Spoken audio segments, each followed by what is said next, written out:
What's up, everybody? Welcome back to Taste Like Music. Jason, Joe, and Kramzer here. A little bit of a new look TLM this week. Joe's got his new basement studio set up, looking good. Krams changed the angle in his room. We're looking straight onto the records, so it's quite a eventful week here. We're also trying something a little different. We got a new game that we're gonna try out. What is your contribution to the new aesthetic of TLM? I'm wearing these headphones instead of my in-ears. Ah, you looked better for some reason. I didn't know what it was. So what we're gonna do, because Cram and I are known Flaming Lips fans, not a lot of mystery there, but Joe is a big question mark, and he's kind of talked some shit on them before in the past, thinking maybe he's not predisposed to liking them, but did the week of consuming the entire discography change his mind at all? That's what Cram and I are going to try to guess. We're going to try to guess his star ratings for each record before recording the regular video and finding out what his actual scores are. So we'll go through chronologically. The first record, Here It Is. What do you think? I think Joe gives Here It Is 3 stars. It's blah. It's whatever. They're trying to be the replacements, and it just doesn't quite work. I didn't hate it, but 3 stars. My thoughts exactly. I was kind of thinking along the same lines. I even thought about the replacements and how he kind of liked the early replacement stuff, and I expect similar results from Here It Is. 3 stars from Joe. All right. Oh my God. Oh my God is a little worse than the debut because they're trying to get a little bit too cute with it, but like it's still like annoying and punky. I don't know, like it's really like 2.89, but I guess with this channel I got to round up, so it's still 3 stars, but it's nothing I want to ever listen to, and it's just like why are you're obviously trying to be Paul Westerberg. Why are you doing this? So Same review, but I think he does go down to 2.5 for Oh My God. All right. Telepathic Surgery.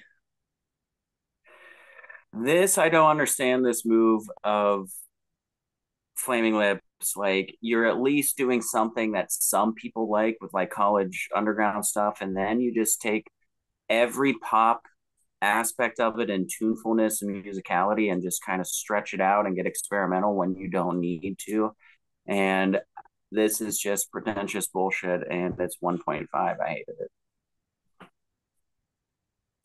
I think actually, I think because it's mixed better and it sounds a little more, a little less DIY, I think he actually likes it more than Oh My God. So I think he goes 3 stars for Telepathic Surgery. Okay, this is where I get a little lost here. This like pre-Clouds Taste Metallic era, because I struggle with it myself. I think there's going to be a couple of tracks he really likes in Priest Driven Ambulance, but overall he's going to go 2.5, too lo-fi, too pavement. I think Joe hates when lo-fi tries to go pop.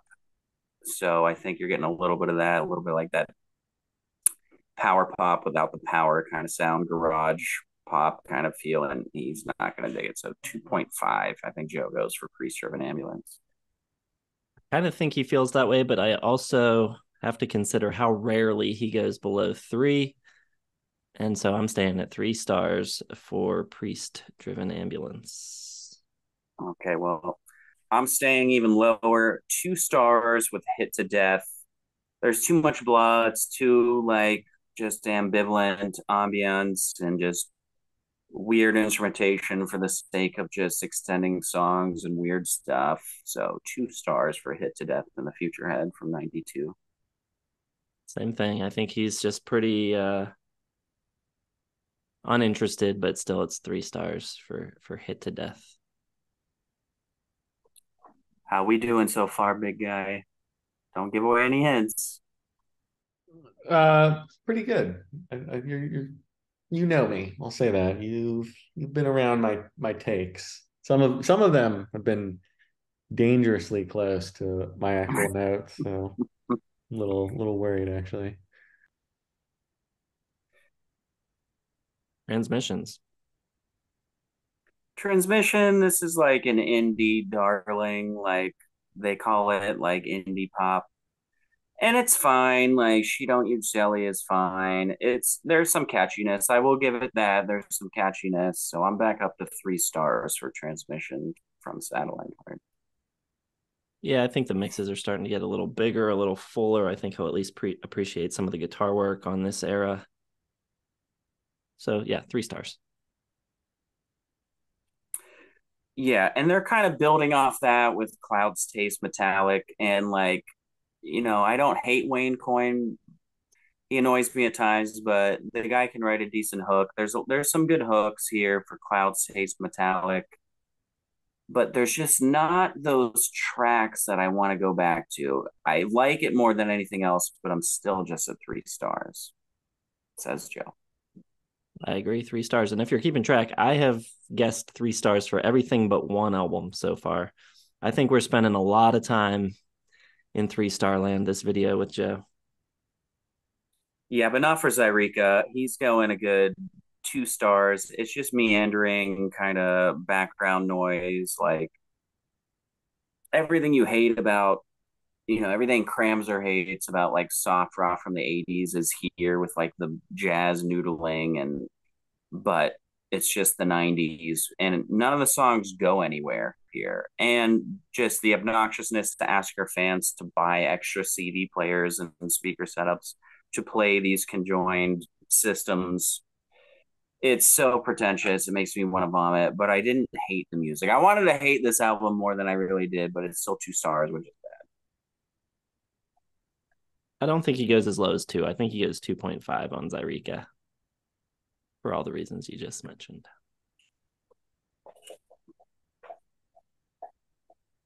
All right, now it gets interesting. Soft Bulletin. Soft Bulletin, like, I get why some people love it. Like, I get the crowd that loves it, that backs it. And it's definitely an upgrade in instrumentation and stuff. But there's just nothing to really grab onto. There's no, like, give me the hooks. Give me the hooks. I need the hooks. This kind of just lays flat. It's interesting. Like, people talk about all the Pink Floyd influence and stuff like that. I don't hear it. I'm sticking at 3 stars for Soft Bulletin. I'm going to say he goes up to 3.5, but I do think there's some mention of Wayne Coyne annoying him a little on this record. I don't think he likes Wayne's lyrical approach on this one. I think he finds it a bit irritating. All right, Yoshimi. Yoshimi, I knew a couple of tracks growing up, like among the hipsters in college, and I only liked it.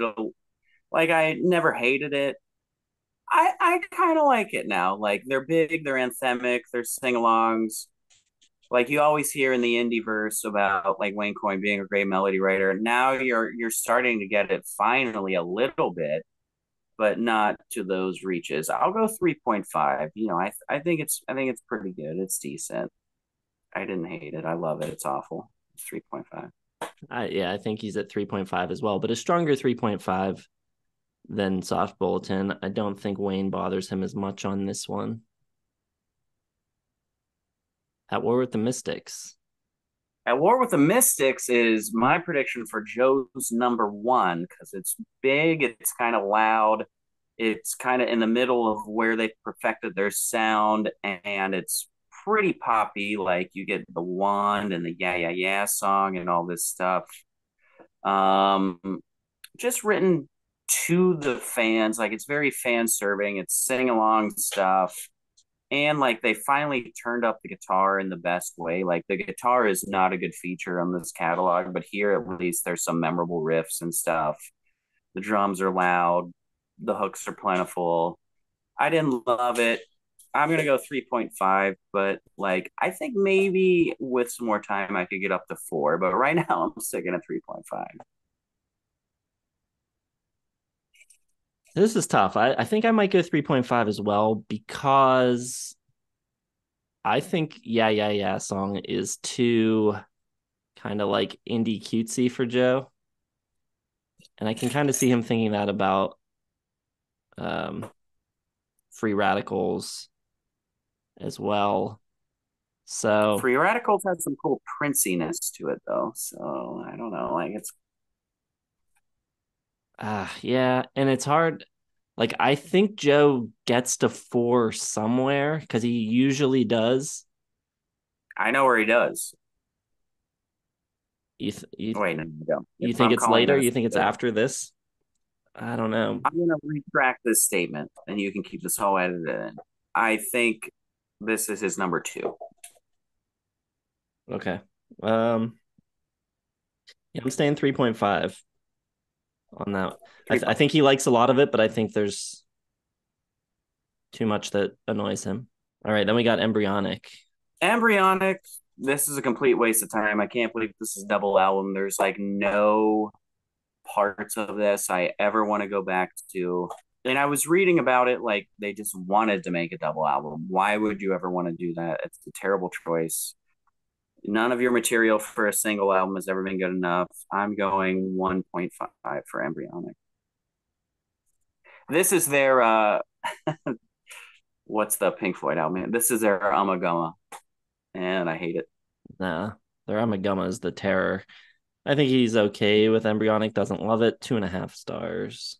Yeah, and then they get into this period with like the Terror, where it's just synth background noises and like I never really hate the rhythm section. Like the drum work's fine. It's interesting at times. The bass work at times is pretty cool.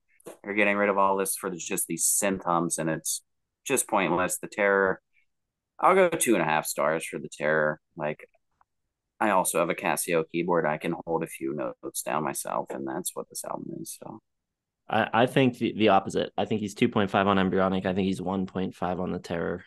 Oxy Melody, I don't know. Like it sounds like they're trying to be relevant, newer, like this modern like dreamscape 80s throwback. Like they're trying to be 80s with all of the synth atmosphere and all that. And they did that on the Terror, but now it's like trying to be more poppy, but I'm still not getting the hooks and all of that. So but like it's pleasant enough to listen to. There's nothing I hate about it. It's not as annoying. So I'm going 3 stars actually for this. Um, I think he's at 2.5 on Oxy Melody. King's Mouth. King's Mouth, I actually didn't hate. I kind of liked it. It's called their throwback album in a way, but to me, it's much more interesting, more pleasant. It's not nearly as obnoxious. Like, there's some good songs on it, and there's definitely some good bass work.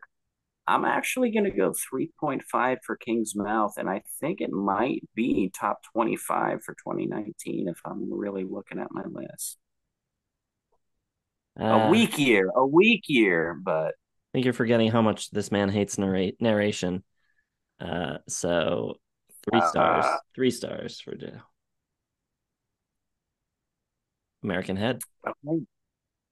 So I'm going actually 4 stars for American Head. I think Kramzer was on to something picking it for his album of the year winner.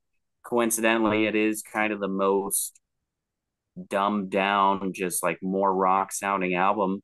And to me, it's like, why don't they just do this all the time? Because they have a little bit of talent for it. Why mess around with other shit that you've messed around with for 30 years now when you can just get guitar, piano, and some cool 70s style synth effects and put out a good album? Like, I still don't hear the brilliance of the hooks of Wayne Coyne or anything like that, but I did enjoy this quite a bit. I'm going 4 stars for American Head. My favorite Flaming Lips album, says Joe. I could maybe see that. What the hell? I'll go 4 there as well. All right. So we'll see how much we're off by and which one of us does better after the video. So All right, check back, watch the main video where we talk about all the records, and then check out the songs video and then the results video after that. Thanks for watching. We'll see you in the next one.